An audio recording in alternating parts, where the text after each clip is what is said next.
അയ്യോ അനിയ നീ കേക്കണം കേട്ടോ. അയ്യോ അടിയൊന്നുമല്ല, ചവിട്ട് ചവിട്ടെന്ന് പറഞ്ഞാൽ എൻ്റെ ദൈവം ഒരു മനുഷ്യൻ ഇങ്ങനെ എടുത്തിട്ട് ചവിട്ടോ. ഒരു സ്റ്റാർ ആവുക, ഒരു ആക്ടർ ആവുക എന്നുള്ളൊരു ഒരു ടേണിംഗ് പോയിന്റ് ഉണ്ട്. അപ്പോൾ ആ ഒരു ടേണിംഗ് പോയിന്റിലെത്തി നമ്മൾ സ്റ്റക്ക് ആവുമ്പോഴാണ് ഈ പറഞ്ഞ കൺഫ്യൂഷൻസ് വരുന്നത്.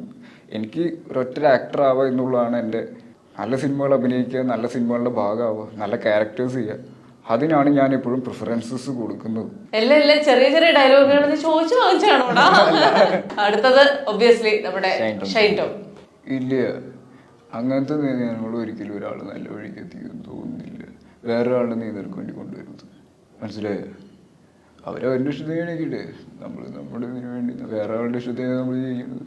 അതായത് വേറെ ആളെ സഹായിക്കേണ്ടതെന്നല്ല, അയാളുടെ അനുസരിച്ച് ഇരിക്കുകയും ചിരിക്കുകയും നടക്കുകയും ചെയ്യണമെങ്കിൽ എന്തിനാ നമ്മള്. അയ്യോ അനിയ നീ കേക്കണം കേട്ടോ. അയ്യോ അടിയൊന്നുമല്ല, ചവിട്ട് ചവിട്ടെന്ന് പറഞ്ഞാൽ എൻ്റെ ദൈവം ഒരു മനുഷ്യൻ ഇങ്ങനെ എടുത്തിട്ട് ചവിട്ടോ. ഇവിടെ നിന്ന് ചവിട്ടുകൊണ്ട് എൻ്റെ കൊച്ചു വീണ ഗീതയുടെ പറമ്പില്ല, അവിടെ നിന്നാ പറയെടുത്തുണ്ടോ. ഈ ചെറുക്കനൊരു കഴിഞ്ഞായി പോയിട്ടല്ലോ അവിടെ എടുത്തിട്ട് തട്ടുന്നത്. അത് കൊള്ളാട്ടോ, നന്നായിട്ടുണ്ട്. അപ്പോ ഏതായാലും ഇങ്ങനെ ഏതെങ്കിലും ഒരു ആർട്ടിസ്റ്റിനോട് നേരിട്ട് എന്ന് അദ്ദേഹത്തിന്റെ ശബ്ദം അനുകരിച്ച് കാണിക്കാനായിട്ട് ജേസിന് പറ്റിയായിരുന്നു? ഇല്ല, പറ്റിയിട്ടില്ല. എനിക്ക് തോന്നുന്നു സമയം തുടങ്ങിയില്ലേ ഉള്ളൂ. ലോക്ക്ഡൌൺ എന്നൊക്കെ പറഞ്ഞാൽ 1-2 വർഷത്തിനുള്ളിൽ സംഭവിച്ച കാര്യങ്ങളാണല്ലോ. ഞാൻ ജ്യോതിചേട്ടന്റെ വീട്ടിലൊക്കെ കുറെ വട്ടം പോയിട്ടുണ്ട്, പക്ഷെ കാണാൻ പറ്റിയിട്ടില്ല. എനിക്ക് ഭയങ്കര ആഗ്രഹം, ഞാൻ വലിയ ഫാനാ ജ്യോതിചേട്ടൻ.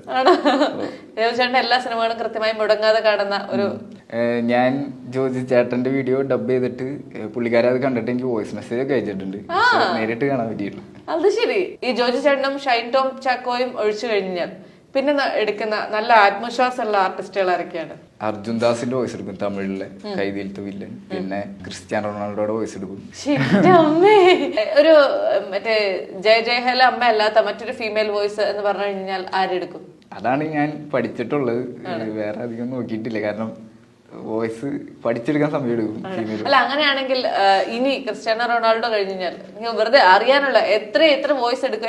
ഏകദേശം എത്ര പേരുടെ വോയിസ് എടുക്കാൻ ഇതുവരെ പഠിച്ച്? 6-7 പേര്, അത്രേ ഉള്ളൂ.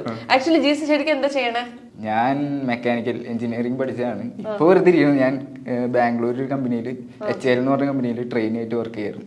അത് ഈ മാസം കഴിഞ്ഞ് ഞാൻ വന്നുള്ളൂ, തിരിച്ചു വന്നതേ ഉള്ളൂ. അപ്പത്തേക്ക് ഇങ്ങനെയൊക്കെയുള്ള പരിപാടികളൊക്കെ ആയിട്ട് എൻഗേജ്ഡ് ആയിട്ട് നിൽക്കുകയാണ്.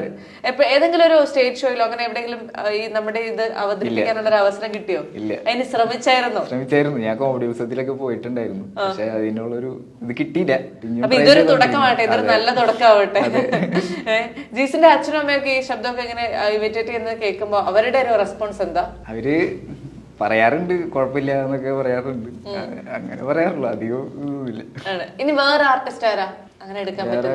ഞാൻ സീനിയൽ സൈനുദ്ദീന്റെ ചെയ്യും.